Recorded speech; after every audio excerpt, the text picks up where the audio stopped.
I had a criminal attorney on one time for the sports one because we were talking about. Actually, I had a lot of the business one too, and he let out the big F bomb. I looked at the clock really quickly and I wrote notes, so I had to call the station. What was he thinking? He just wasn't thinking, so I said, okay, at the 3:23 mark in What the fuck is he segment thinking number. of? Yeah, exactly. Yeah, I said, I go, he dropped the bomb. So Oh my god. Well, the station gets fined. I know that's why Yeah. they wouldn't like it on me either. So I by me saying that, at least they were able to cut the bleep it out.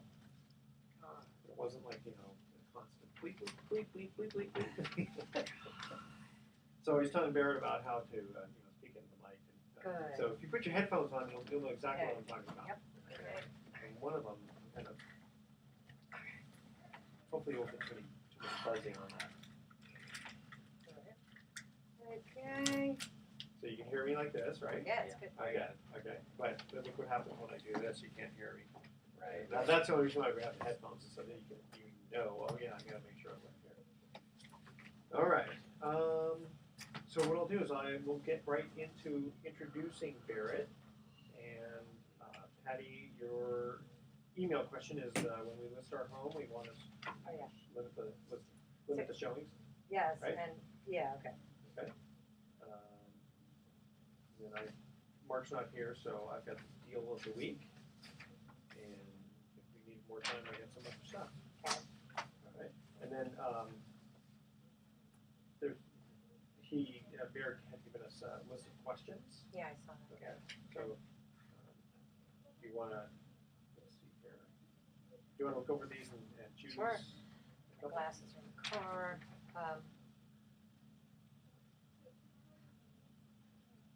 Wait, so these are questions These like are that. questions that basically he wants us to ask him, kind of. Okay. Okay. Got it. All right. This is all good because it's all about real estate. I mean, it's best of investing, but we're all real estate. It's all about real It's estate. always real estate. Oh, okay. What are these? The landlord thing is good. A lot of people don't want to be one, but okay. On the real estate laws,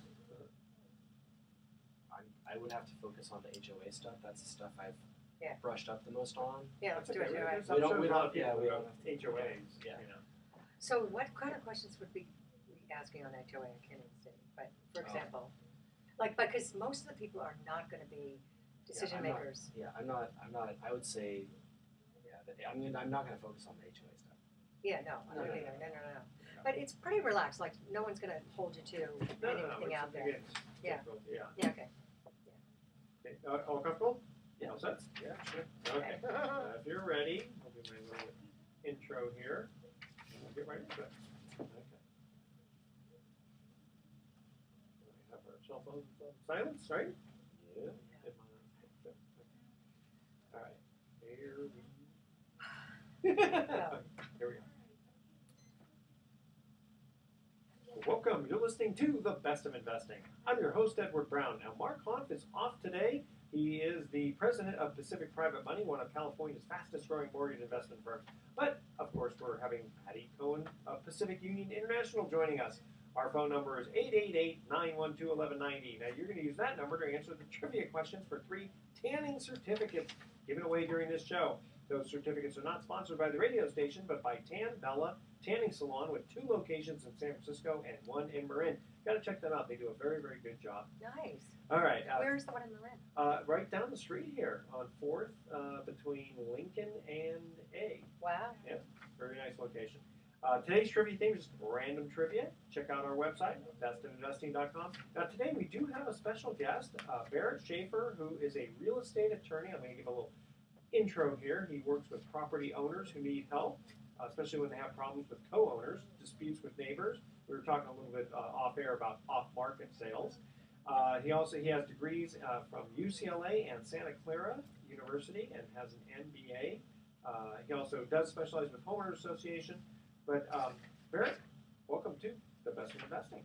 Glad to be here. All right. So first of all, let's just get right into this. What mistakes have you seen sellers make when they sell property? Well, yeah. First of all, that's one of the big things that when these legal disputes between buyers and sellers come into the attorney's office, it is so often and most often failures to disclose stuff. A big thing that sellers forget about. seasonal disclosures, stuff that may not happen, say during the winter. You're selling during the summer. In fact, Good point. Yeah. I was gonna say if you're selling a specific property, you may be thinking about at the specific time, but hey, in the wintertime, we need a sump pump. Yeah, exactly. Oh yeah, Right? for sure. Yeah. I had one case where, well, I think they may have intentionally not disclosed this, but they said it was seasonal. They forgot, but literally during the high flood season during the winter, this particular house was right near the bay, and the house became an island on the property. Hard to forget that. Yeah. Well, that's when you get extra for the property, right? When it becomes an island, you have to take a boat. Yeah, the buyers all of a sudden, it was raining outside and high tide, and they said, wait a sec, we can't get off our property here. That's a material fact. That's big. Yeah. Okay. You know, I also noticed that what sometimes people don't realize is that back, 10 years ago, there was some failure on the retaining wall, or there was a lawsuit or something, but it's all been fixed and it's fine. You still have to disclose that. That's a good point. Yeah. Because you think, oh, if I fixed it, I don't have to worry about it. But I mean, and you can disclose everything. Yeah, that's right. Especially if it was fixed, with some handyman. That, Right. Yeah. Do you know how much work we real estate attorneys get because people do work with unlicensed contractors, like big jobs. Yeah. They don't get permits. Well, what happens when you basically just answer, I don't know, to everything? Well, that could be a non-disclosure. Yeah. Also, really did know. sometimes people will hedge and they won't tell the whole truth, which is an under-disclosure. So you gotta be careful. Another, speaking of this disclosure issue, a lot of times sellers say, oh, well, this is an as-is sale. So since it's as-is, hey, buyer beware, right? Well, no. As-is means, we're not going to change the price. We're not going to fix anything. It has nothing to do with the disclosure laws. And it's also as-is based on what is known at the time. Yeah. So if something gets revealed during the discovery process or even after the contingency period, you have 3 days, so contingencies are all removed, but you find out that there was a major dispute with the neighbor that's still continuing, or whatever, or there's a crack in the foundation that should have been disclosed. You have 3 days, and that's a material fact. And even if contingencies are removed, people don't realize that. Okay, so this is a very small thing because it has to do with a car rather than a house. But years ago, I had a car that was in very, very good condition. It was 5 years old, but I took care of it.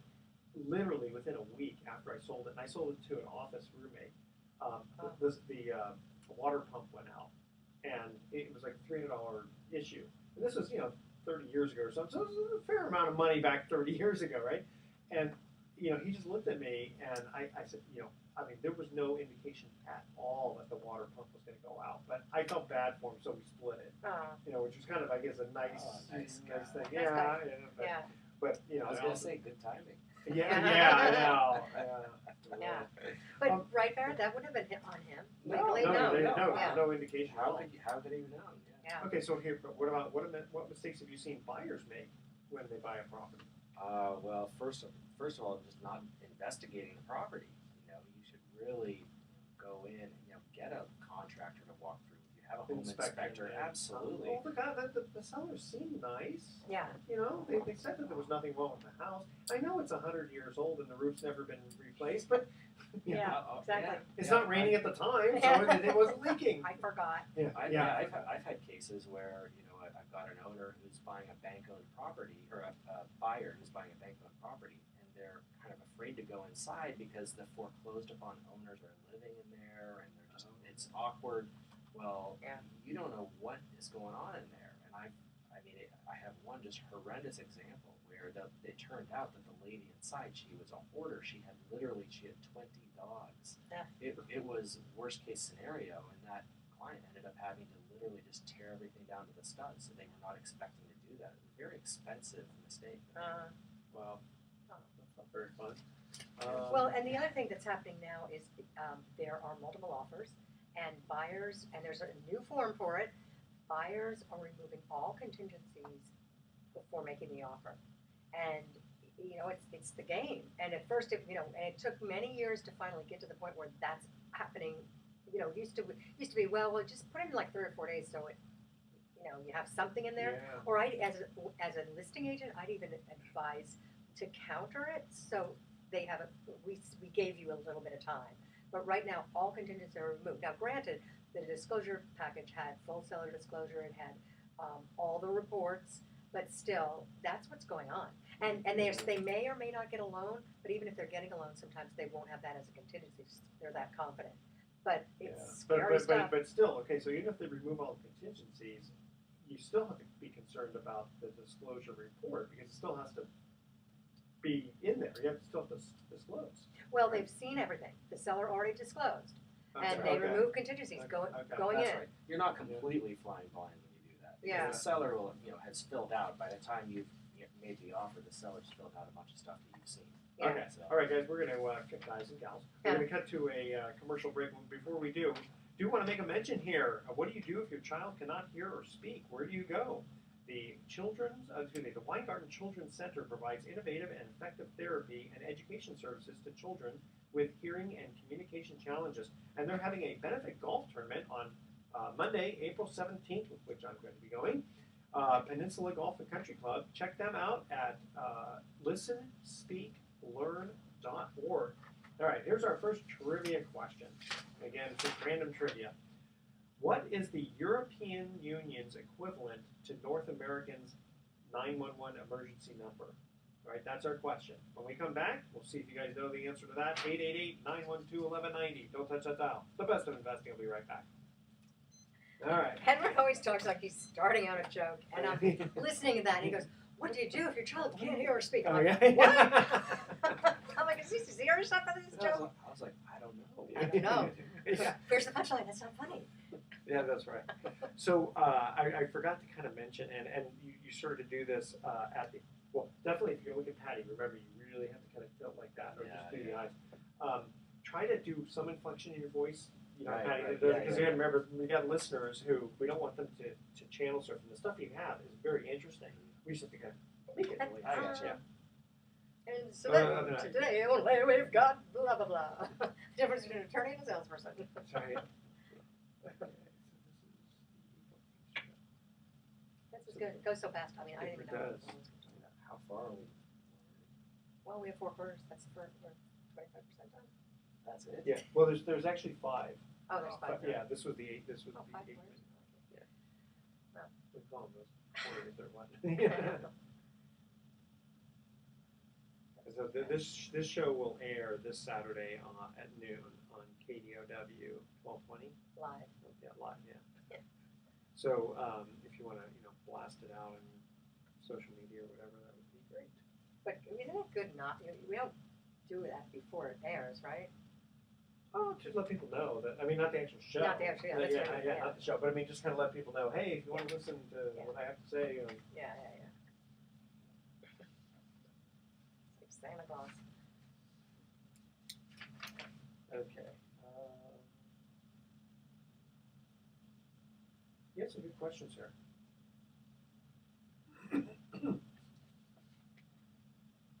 I'll start out. I'll ask some of these questions and then piggyback on. Yeah. Okay, ready? Excuse me. There we go. Welcome back to The Best of Investing. I'm Edward Brown, your host, along with Patti Cohen and our special guest, Barrett Schaefer.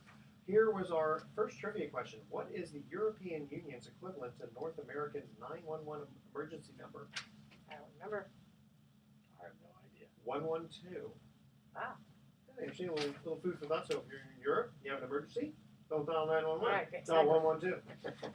Okay, so in the studio here we have Barrett Schaefer, who is a real estate attorney in San Rafael.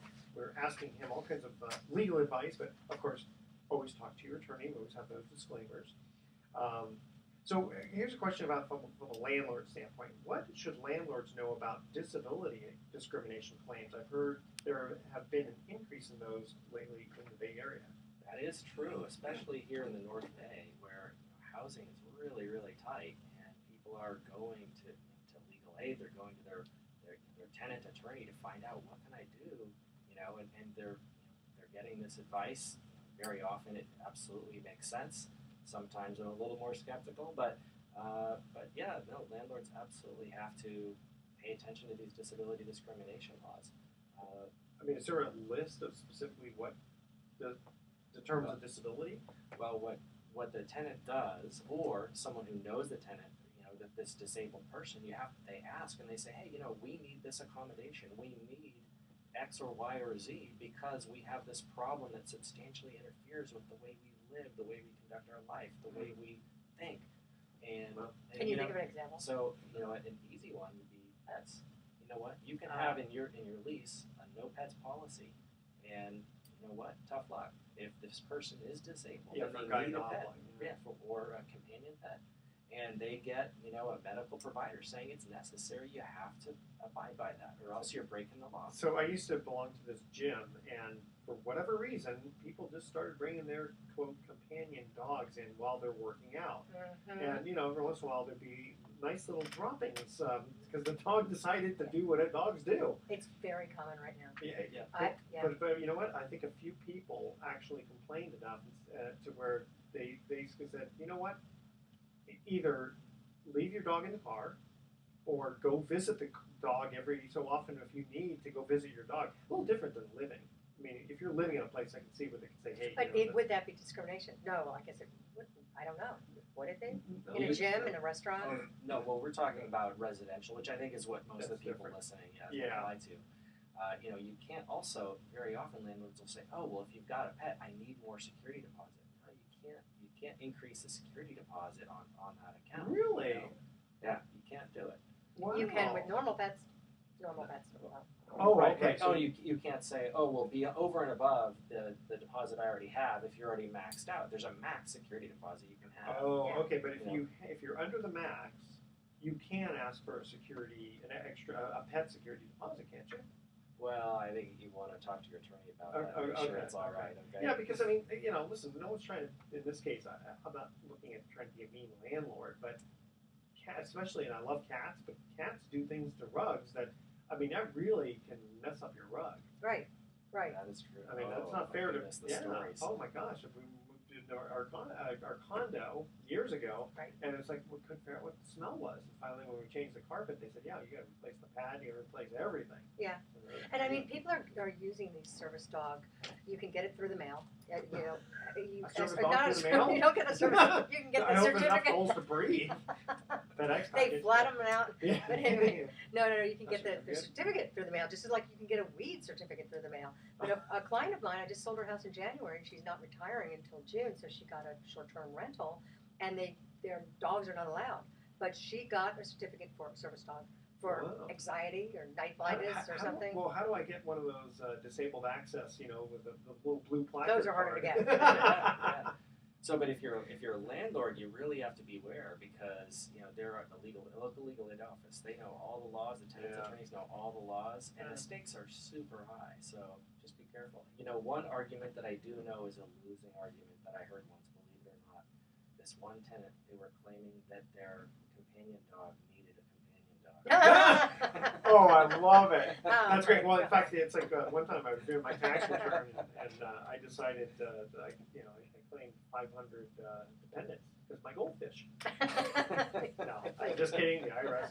I did not do that. Okay, so a couple more questions here. Let's see here. Okay, a lot of times people will want to make an addition to their property, and they have to go through a public approval process. What do you do if you don't like the neighbor, or don't like what your neighbor wants to do with their property? I guess it could kind of go both ways too. Yeah. Well, I'm on the planning commission here in San Rafael, and so I hear all the time, neighbors who are complaining, and that's the big problem, is that the next door neighbors, they're always complaining. The real key, if you want to get the ear of the planning commission or whoever it is that's the decision maker, come into the room as the problem solver. Say, what, I think that this building is going to have too much bulk and mass. I think they could fix that by doing this. Rather than just complaining and not offering. Exactly. Why don't they stick some trees there to help with my privacy? And that would, be solution oriented. It's a really, really important key thing to remember when you're addressing that situation. Very cool. And it's interesting too, though. It depends, I guess, on the neighborhood. But there's variances and there's code. But what if everything matches up? You own the property, you have your rights, but the neighbor doesn't like it. And so many times, towns defer to the neighbor, and it's really infringes on the person's right. Yeah, that is pretty tough because Yeah, the person has a different opinion. yeah, and that's another really big point is if you're a neighbor and you don't like what this person is doing, they're going to build the McMansion next to you. Build a coalition of neighbors around you, and the more people who come out and speak out against it, I mean, the more powerful that is, and the more likely you get your way. And on the converse, if you're that guy who wants to build a big house, coalition build with your neighbors and get them on board. Well, that's what I did. I wasn't doing a McMansion, but when we did improvements, 10 years ago, I did go to the neighbors and I said, "This is what we're planning on doing. It's not going to infringe on your view. We're going to be within the setbacks and all this kind of stuff." And I actually got all the neighbors to sign off on it, and so it was a little easier. So, last couple of questions before we cut out to another break. What are some of the biggest landlord mistakes you've seen? Oh, I think first of all, when you're looking at possibly renting to someone something, it's such a great and important idea. You can look up in most jurisdictions, most counties, you can do a search of the public record for lawsuits in that county. So go online, go to your register of actions for the local superior court and type the person's name in. And see if Good advice. vexatious litigant comes up, right? Yeah. Oh, I had one client, a landlord, and she said, "Who the heck is this tenant that I rented to? This person is just horrifying." And I looked in the register of actions, and the person had been involved in 8 lawsuits in the last 5 years. If my client had just done a little bit of research, 2 minutes of research, And then she would have gotten a lawsuit for not allowing the person in because they said you're discriminating against me. And you know what? It's totally legal to discriminate on someone because you think they look like they're too litigious. Really? Wow. Interesting. Yeah. I mean, and that advice can apply not only if you're buying a house, Yeah. potential dating, just anything. Well, I remember Employee? there was somebody who was selling in their development. I don't remember how many years ago, but when they would find out the potential buyer was an attorney, Oh yeah. they automatically said, we don't sell to attorneys. That's totally legal. Yeah. Totally legal. I don't like it, but yeah. I don't know if you're on the food chain, if your attorneys are a little ahead of realtors, or we're just right down with you. And I know that used car salesmen are down there. Yeah. All right. Just another really quick point though is that landlords should really consider. I know it's kind of a forbidden phrase, but Section 8, and I'll tell you why. Being an attorney who represents a lot of landlords, Section 8 is like guaranteed rent. Yeah, and a lot of times those people don't want to lose the value of that. That's right. Okay, when we come back, I got one more question for you, then we're going to move on to Patti. Okay, so here is this should be a simple question. How many colors are there on a Rubik's Cube? Now, we know there's over 2 trillion ways to actually do it, 23 trillion ways to do it, but that's our question, all right? Call 888-912-1190. If you're the first caller, you win that tanning certificate. How many colors are there on a Rubik's Cube? Don't touch that dial. The best of investing will be right back. Is black and white in color? I don't know. 6, right? I don't know. I have to say, this is the best session ever. Thank you. No, it's good. It is the best session ever. It really is. In fact, I had a situation years ago when we had a real estate attorney on, Spencer Shear. You know Spencer? Sure. Okay. And He's a lending law guy. yeah, exactly. A friend of mine from years ago.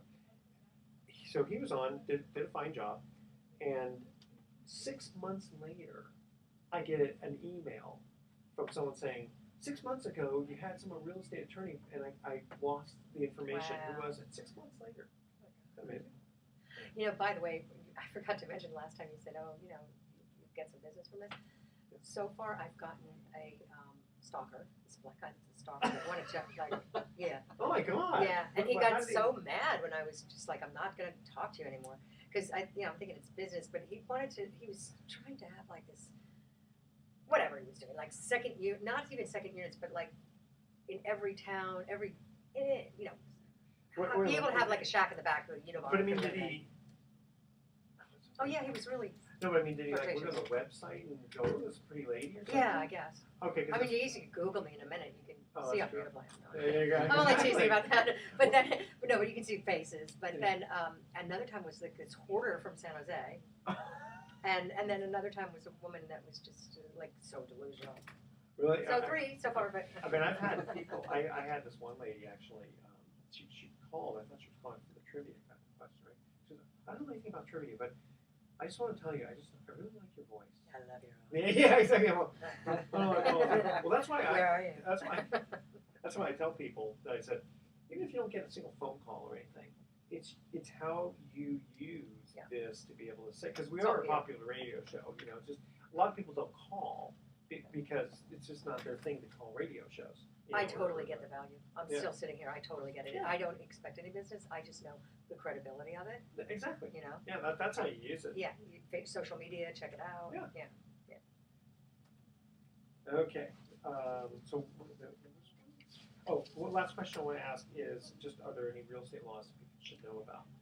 And it's going to be a quick. That's okay. That's a couple hours. That's a seminar. Yeah, right. And It's then a 5-day you've got some seminar. good stuff to talk about. Yeah, well, kind of.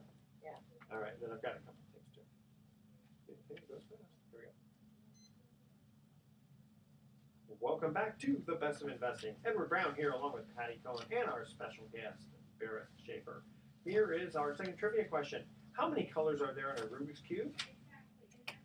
There are 6 sides, so 6. Six. That is color. I don't have each color, but that is correct. 6. Yeah. Very good. Hey. All right. So, Barrett, last question for you is: what are some new real estate laws that people should know about? Well, we don't have much time, so I'm gonna I know a lot of people out there live in homeowners associations. I want to mention one issue, going back briefly to the discrimination. Yeah. Homeowners associations, they have to abide by those discrimination laws, but now the law, starting this year, has been extended even further, where the homeowners associations aren't just responsible for engaging in discriminatory conduct, but if they see someone at the association engaging in discriminatory conduct, they can be responsible for that one step removed. They have to. Wow. They have to basically be alert to Almost anything. like a Good Samaritan type It thing. literally is a Good Samaritan law Wow. that has just come into law now for homeowners associations in California. That's a big deal. That's a big babysitting type thing. Yeah. You know? What constitutes harassment or Be careful. Wow. You know, if you know of an owner who's only renting to certain types of people or not other people, that now the board has a responsibility to address that. Wow. Oh, Yeah. gotcha. Yeah. Gotcha. Huh. A little too much. Interesting. So, Barrett, if people are listening and do have some real estate questions, how do they get a hold of you? Well, they can give me a call, 415-485-2200, extension 577. That's an easy one. Yeah. You can always get in touch with the Best of Investing. We'll get in touch with Barrett. Patti Cohen of Pacific Union International. Welcome back yet again. Hi. Yes. Thank you. What kind of good stuff you got for us? Well, you know what? I do see things. I will define myself as dysfunctionally optimistic. And that being said, Nice. I do see a shift. First of all, it's the longest period of optimism, or the longest period of a boom that we've had ever. So we know something is coming. If we're going to call it a recession, who knows? But it's going to be shifting. Okay. And so there was a recent survey that 50% of millennials want to leave the state. I was just reading that. Yeah. And the number one reason is Housing's too cost of expensive. living, Absolutely. traffic. Traffic has Yeah. really changed, and they're looking at all kinds of reasons why traffic has changed. That's a whole other story. And then third is the cost of housing, which is back to the cost of living. Yeah. So everybody thinks millennials want to live in the city, but they, like everybody else, wants to get out of the city, raise a family, buy a picket fence, the American dream. Okay. But they don't have GI Bills like our fathers. Oh, yeah. And the houses aren't $17,000. So if 50% of millennials want to leave, and we're headed toward more of a buyer's market, like speaking of real estate, we're going to have more supply, less demand. I mean, millennials, each generation comes up, and the baby boomers are the big bulge, and they're going to be selling. Where do they go? Who knows? But so things are shifting. I think anybody that's thinking about selling should really honestly do it right now. Gotcha. Because we're even headed toward like the winter or the spring when things slow down anyway. So next spring, who knows? So when you have the baby boomers, they'll move out of their larger houses and go into smaller ones, theoretically. So then you'd still have a buying opportunity, buying demand, so to speak, for the smaller ones, unless they go into like residential housing. Yeah. Like And they eventually die. Let's Yeah. get honest. Yeah. So the new generation comes in, but if this new generation, like just speaking of the Bay Area, the point is 50% want to leave the Bay Area. Well, I mean, it's still the most net desirable place to live, but we've always had more demand to live here than not. Yeah. So have we just, are we priced out? And where are they going? Portland? I don't know where they're going. Oh, Yeah. Okay. I mean, maybe the basement or the couch, but until they leave the Bay Area, but with the parents. But I don't know. I don't know. I don't know. Somewhere they can Uber without traffic. Yes, exactly. And it's the Yeah. share economy where, Airbnb, Uber. I know people that just say, what's the point? You don't need a house. You don't need a car. It's the share economy. So it's a whole new way of living, and they don't want to be us. The way we live and what we do, they don't want that. Well, that's what I couldn't understand is when I was 16, literally right after school, I was at the DMV getting my license. Absolutely. And yet a lot of these kids nowadays, I mean, to me, it represented freedom. And I just can't understand why some of these kids, Yeah. they just kind of, whatever, mom drives me. It's like, really, you want mom to drive you? I mean, Yeah. How are you going to drink beers in the back without, no. I know, exactly. I literally don't understand it. I have a 19-year-old that still doesn't have his license. And his permit expires on the 17th of April. He has an appointment at the DMV that I made for him, and he's like, I don't know if I'm going to do that. I mean, And I ask him why, I don't get answers. He doesn't know. What does he do? Does he go to school? I know he's a chef. He's apprenticing as a chef. He takes Ubers and Oh, I'm like you. Literally on my birthday On when my I turned 16, Yeah. I went to the DMV. now are you over 40? I am. Okay, there you go. Yeah, if anyone knows the answer to that, besides just the idea of, it's convenient to take Uber. I think it's a little, because I've been interviewing, I have stepkids in their early 30s. I interview them too. And there's a little bit, I don't know if they'll admit it, but I think it's a little bit of the Peter Pan thing. Like, you just kind of like growing, getting a car kind of like becomes us, and they don't want to be us. Wow. It's kind of selling out. Yeah, because I think, there's definitely the idea of, I don't say helicopter parents, but, my mom and dad, my mom was a stay-at-home mom, but my dad was hardly ever home. Right. But yet I was trying to be a lot better father. And so with that, I didn't really coddle the kids, but the kids had a lot of security knowing I was there. And maybe that's part of it too. Now, my daughter was like, on her 16th birthday, she did want to drive. Yeah. Of course, that made me a little nervous. Then, if none one else is doing this, why do you want to do this? Well, you know what? Another thing is, to be honest, they're scared straight.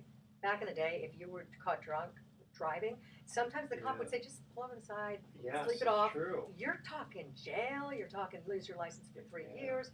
It's fines. thousands Your parents are paying thousands for you or whatever. Yeah. So part of it is they are scared straight. Yeah, and the insurance is pretty expensive. Yeah, too. they don't even consider drinking and driving. Well, that part's good. Well, they don't get their license. It doesn't stop drinking. See, when I go, I'm the DD, designated drunk. No, it is just more expensive to be able to drive these days too. Yeah. And it's all different. It's more expensive. And I mean, a friend of mine, her mom, she got a call from her son today. Go, Mom, the police got me. Can you come over? And it's like, what happened? He goes, too many people in the car. Too many people. Too many people in the Isn't car. that amazing? I mean, back in the old days, we used to go in the back of pickup trucks, and it's Yeah. like the only seatbelts you had were holding each other back. Exactly. I don't Exactly. understand that. So, Okay, so we're going to cut to another commercial break. When we come back, Patti, we do have an interesting email from a listener talking about limiting showings and open houses and all that. It'd be very interesting to hear what you have to say on that. Okay. And then also, after Patti answers that question, Mark's not here, but I have a deal of the week. So audience are definitely going to want to hear about this deal of the week. All right, here's our third trivia question. What type of building or facility gets its name from the Greek meaning to exercise naked? I know it's a family show, but that's their question. All right, 888-912-1190. Don't touch that dial. We're going to be right back. such an obscure question. And the building is named that to exercise naked. I checked Latin. Okay. Be careful when those things. If Do they make squeaky noises? because of the connection, yeah. I had that one time. I couldn't figure out what was I going prefer on. to hold it, but it's all right. It's all good.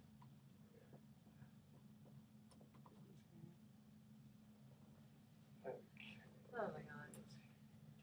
So yeah, it goes fast. Limiting showings. Well, yeah, I made up a question, but I mean, it's like some people say, well, I only want to have showings like on, a couple hours on Saturday and have a Sunday open house every single Sunday. And it's not a good idea. It's kind of stale. It's a real right? simple question, but people, it's a seller's market, why not, so it's all, Also, it might be, what do you think of this? A lot of people are saying, well, hey, it's a seller's market. I don't, I'm just going to do it on my own. yeah, And we don't get that.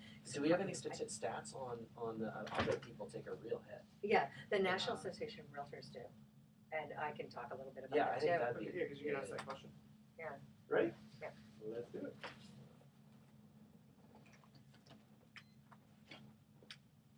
Welcome back to the Best of Investing one more time. I'm Edward Brown, your host, along with Patti Cohen and Barrett Schaefer. Quick trivia question was, what type of building or facility gets its name from the Greek meaning to exercise naked? The gym? Yes! Gymnasium! Oh, Hey! wow. Very good. Wow. I don't want to ask you what you do in your spare time. Okay, so Patti, we have an email question for you that came in. It says, when we list our home, we want to limit showings to Saturday 9 to 4 and have an open house every Sunday. Our realtor does not agree. What do you think? Well, first of all, seller can do whatever they want, but I always ask, are you interested in getting as much money as possible? And the answer Usually is always yes. Yes, yeah. Sometimes no, but yes. So that being said, even though it is a seller's market and there's lots of buyers out there, doing that really puts them at a disadvantage. And really only going to be 1 week of showings. And the best thing to do is just get out of town for a week and have people go anytime. But if you just say Saturdays, a lot of buyers might be away for the weekend and they were planning on going after work or whatever. It puts you at a disadvantage because it's the principle of maximum exposure. The more people that can see the house, the more potential buyers, the more people bidding, and the higher that you're going to get. And then do you just put a lockbox on it? Yeah, lockbox on it. Yeah. Yeah. Because otherwise, the individual who does not have a broker can't get in. Well, you should have a broker. Yeah. And then the other thing too is some sellers, like, let's say, gosh, it's on for 3 months, which is a long time. But if your house is on for 3 months and a seller wants an open house every single month, Sunday, that's not a good idea, because it really screams to the neighborhood, we're still here, it won't sell, the stale factor just gets bigger.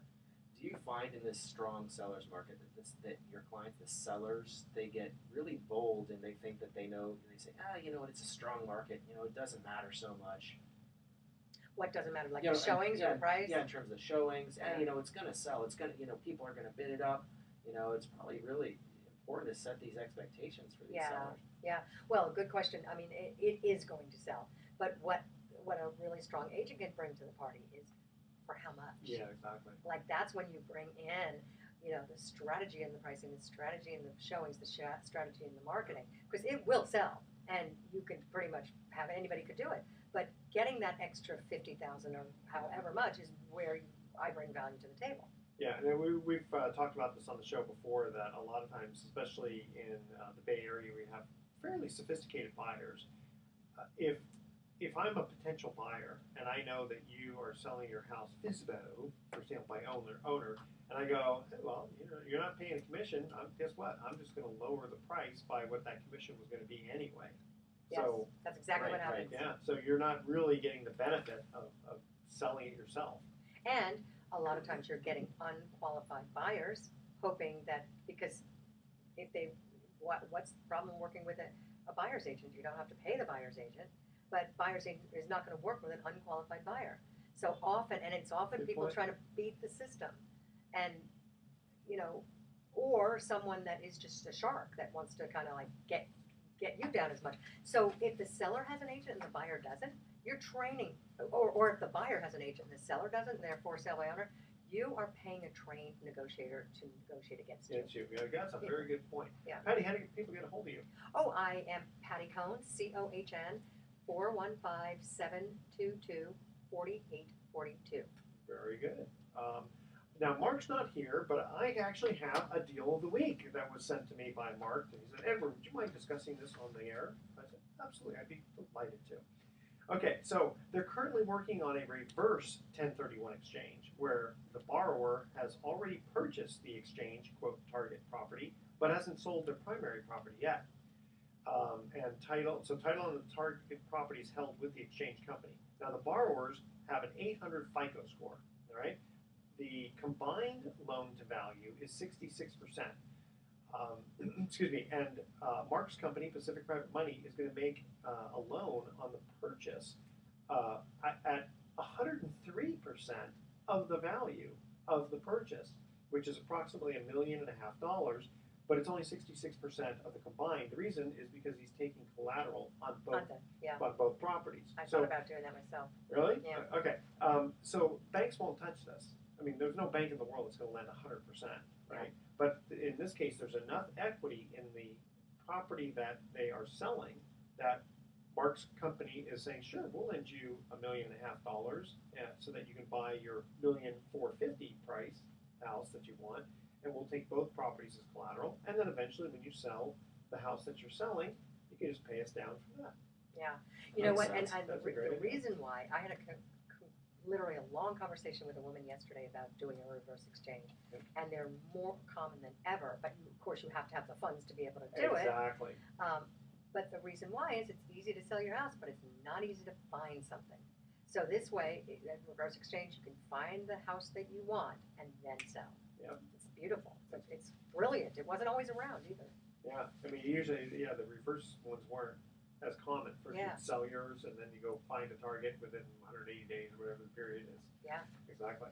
And for more information on that, Mark's company is called Pacific Private Money, 415-883-2150. You can always just go to pacificprivatemoney.com and leave your information. If you are in need of money quickly and want to have real estate, if you have real estate as collateral, because that's the way they work. And by the way, they also, in their fund, which we're a part of, they are still paying over 7.5%, secured by mostly Bay Area real estate. Loan to value is average less than 60%. Amazing. Isn't that great? So I invest with them, and you might want to think about it. Yeah, I know. It's great. Like the check comes like clockwork every month, and for those who are reinvesting, the yield's about 7.75% or something close to that. So it's definitely a good thing to check out. They actually have their website, Pacific Money Fund, feeds right into Pacific Private Money. So the only catch is you got to be an accredited investor. And if you call their phone number, they'll explain exactly what that is, 415-883-2150. We have another minute before we have to cut the break. No more trivia question on that. So, Barrett, do you want to share something with us before we cut the break? You know what? Now is not only a great time to buy real estate, it's a great time to sell real estate. Yes, it is. Both. And also make sure that you just reach out, make some phone calls, do some research before you just think you can do it on your own. So often people think, I got Google. Dr. Google is going to help me through. No. Zillow, Dr. Zillow. Don't forget to go about that. No offense to Zillow. If it's on the internet, it must be true, right? That's right. No. Reach out and really engage the professionals around you. I mean, they do this stuff day in, day out, and really have a lot of value to add to your situation. How often have you found, Patti, I'm mostly talking to Patti on this one, that the internet has not given accurate information? Well, it's Zillow. Zillow is very, very powerful, and everybody goes to Zillow. So I'm thrilled when the price Zillow says is higher than what I have it listed for, but the reverse is true too. And it's really, the variance is highest in the multi-million-dollar properties. So like you can take an $8 million property, Zillow could have it at 4. Sold. Yeah, sold. I heard that the founder of Zillow, his house on Zillow was off by a factor of like 3 or something. Is that right? I think that's the first thing you should fix. Yeah. Well, a lot of times they don't have accurate information about the houses being remodeled or that sort of thing, right? Yeah. Well, and it's also, in some of these multi-million-dollar properties, they're very hard to price. Very. Yeah, what are they doing? Just strictly by square footage? It's everything. It's what others have sold in the neighborhood, but like a lot of the communities in Bay Area, particularly Marin, you could have a $4 million house, and next door is $1.5 million. Easily. So it's very difficult, and that's why you need a trained professional to help you price your house. All right, stay with us. You're listening to The Best of Investing. When we come back, we're going to have some closing comments. This hour went pretty fast. Wow. Okay, don't touch that dot. Don't you touch it. Don't you touch it. The best. Great. I'm telling you, it was the best, right, Edward? You could see the difference? Oh yeah. Yeah, no. It's nice having a guest too, because it breaks up like what we usually do, you know. Yeah. Because we try not to be an infomercial. Yeah. You know. Yeah. But a lot of times the information doesn't change that much from one period to another. Yeah. Sometimes. Let's see if we lost something else. Do you like this stuff, President? Yeah, That's great. absolutely. It's great. How much more time do we have? This one's only 5 minutes long, and I'll need about a minute and a half at the end. Okay. So. Let's see. FSBO is a typical conversation. We kind of did it anyway.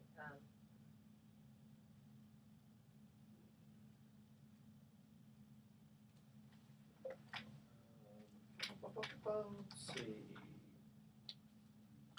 You have any fun stories? I love them. Stories are great. Yeah. I'll give you one. You want one? Okay. Went to a legal, like the required legal update thing today, so much is fresh, but I could do it. I can't even think of anything. Here we go. Welcome back to the Best of Investing. Last time for today. I'm Edward Brown, your host, along with Patti from Pacific Union International, and our special guest, Barrett Schaefer, attorney at law, real estate attorney at law. And we want to add, before we go, we do want to ask Barrett for a cool story. Okay, so here's a story that involved a FSBO, for sale by owner, in which the seller and the buyer decided, we don't need to do that mandatory resale inspection. This was in Fairfax, where there's a local law that says the seller's required to do this resale inspection. In other words, you have the building inspector, the local building inspector, go out and check the property out, before or during escrow. Well, as it turns out, in Fairfax, it is a crime for the seller to not do the resale inspection. So we had a situation where the buyer and seller had conspired to commit a crime. So now, why would the buyer they agree to this? because they both knew there was some unpermitted stuff that they just didn't want the inspector to see, and they wanted to do this deal. Gotcha. And what is the penalty for committing that kind of a crime? Well, you know what? The case settled with a confidentiality clause. This is years ago now, and no one went. I mean, the authorities. I think they probably have more important things to do. But technically, they had committed a crime, most likely. So wait. How did it come to light? Because after the purchase, some of these unpermitted issues failed, and there was a retaining wall that failed, and at some point the inspector came out, and things started to unravel. Probably the buyer kind of said, "Hey, wait a minute, this wasn't a good idea." Yeah. And what I've always heard is there's a $500 fine. I tell sellers you need to get a resale inspection. It's a $500 fine if you don't do it. Maybe that's gone up. But all the cities, and Mark Levine, he's been instrumental in having some changes in this. You can't fight City Hall. Some of these towns are just horrible to deal with. Yeah. But now they really don't go out anymore. And Marin is one of the few areas in the whole state where they go out and do inspections, and they don't go out anymore. You just get a report, and the report is the list of permits that have been taken out over the years. Oh. Because before it was just oh yeah, it was like that when I bought it 30 years ago, and meanwhile they just updated it. So how does the inspector really know? And it's just safer for everybody. And it probably really was like that 30 years ago. Yeah, that's what they did 30 years ago. Well, okay, whatever. Yeah. In Sandra Fell, case in point, they've relaxed their laws a lot. Yes. They got a lot of flack, and that was the impetus for Mark Levine. Yeah. Well, then they came out with these second units. Oh, yeah. They have to be That's right. attached to the house. You can't, right? Something Yes. like that. Well, the cities get federal funding, if they have a certain amount of federal second units. Yeah. And Which is now good. they're wanting them. Yeah. And I know so many places where I visit them, about to list their house, I'm like, get it signed up. And don't hide it anymore. Yeah, and you know what? The biggest problem with people who wanted those second units, accessory dwelling units, the biggest problem is they couldn't get the parking situation figured Yes. out because they couldn't. The local zoning and the ordinances wouldn't allow for the extra parking. Yeah. Well, a new law. Speaking of new laws, a new law this year says that no longer can that be a reason to deny someone's request for an accessory dwelling. Very good. I All don't right. even know that's fair. Anyway. Barrett, thank you very much for sharing that. Patti, always a pleasure. Thank you so much. Here's our thoughts for the day. If nothing sticks to Teflon, what makes Teflon stick to the pan? All right. Good point. Isn't that a good point? And also, along those lines, why doesn't glue stick to the inside of the bottle? Yeah. Since maybe it's not very good glue. That's You ever right. think about that? That's right. So, Barrett, Sticky situation. give out your information one more time in case people have questions for a real estate attorney. Sure. My number is 415-485-2200, and I'm an extension 56. And you can Cohn? pretty much practice all over the Bay Area, California. That's right. There you Yeah. And I'm Patti Cohn, based in all over the Bay Area at 415-722-4842 Pacific Union. Very good. All right. Next week, hopefully, next week I'm going to talk a little bit about life insurance and share some very interesting secrets that a lot of people won't tell you about term life insurance and why that may be the best. Really? for you. Really different. All right. Tune in next week to The Best of Investing. We're going to be giving away more free prizes for answering trivia questions. Thanks for listening. On behalf of our team, I'm Edward Brown. We're wishing you the best of investing. So long. Oh my God, that was great. Great. Went so nice and fast. Happy, out of there. That's great. My God, thank you, Edward. That was You're awesome. very Great. welcome. You guys are